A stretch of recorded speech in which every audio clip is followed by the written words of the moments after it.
With the last days of 2015 passing by, I've gathered 5 games from this year that I think deserve recognition, and have arranged them in a top 5 list. Let's begin.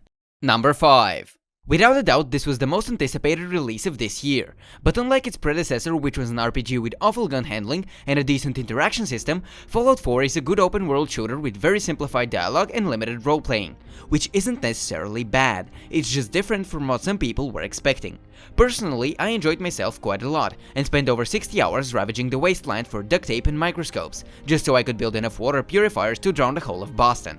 The world felt a lot livelier than the one in, say, Skyrim, but even then it was an endless grindfest. The character creation is decent, but since your character is predefined and some NPCs are impossible to kill, the game greatly limits your playstyle.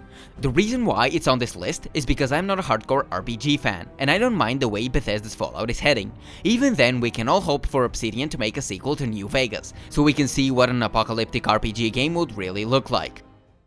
Number 4. Not everyone can be a soccer fan, but if you add some rocket-powered cars, hats and big balls, it's a whole different deal.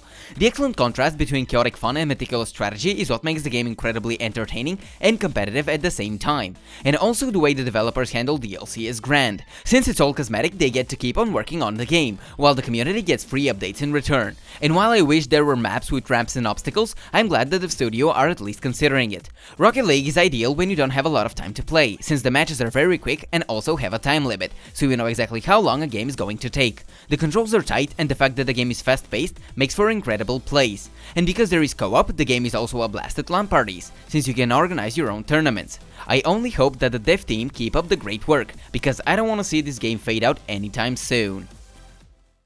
Number 3.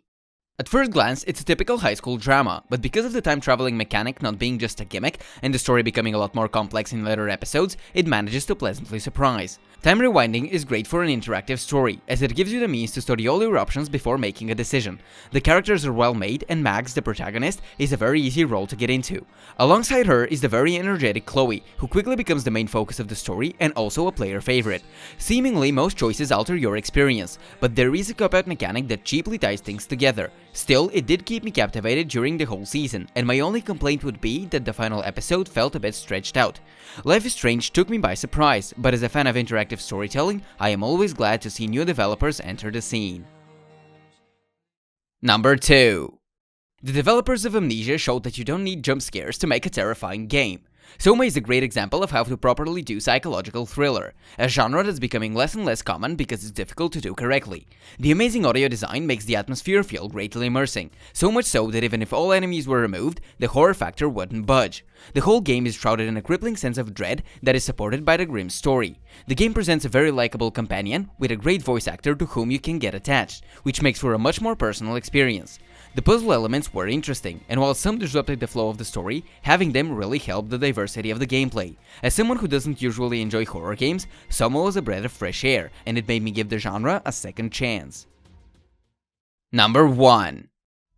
As someone who tried getting into the second Witcher game multiple times, but never managed to, I went into this one with a very pessimistic view of the series. In the beginning, it didn't feel much different, but I didn't want to give up, so I kept on plowing through the story. And then, I reached the Red Baron quest. Just that storyline filled me with more emotion than any other title in its entirety. It completely changed the way I viewed the game, and made me believe that the people on screen weren't just mindless computers, but real people with real lives and problems.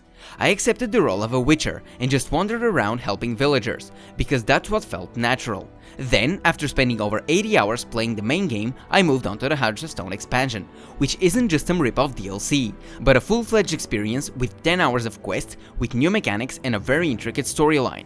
CD Projekt Red showed that you don't need to lock down your game for it to be a success, because what makes a good game is a dedicated team who care about their product, and not just the money it's going to make them. This was me signing off for 2K15. I hope you enjoyed, and see you next year.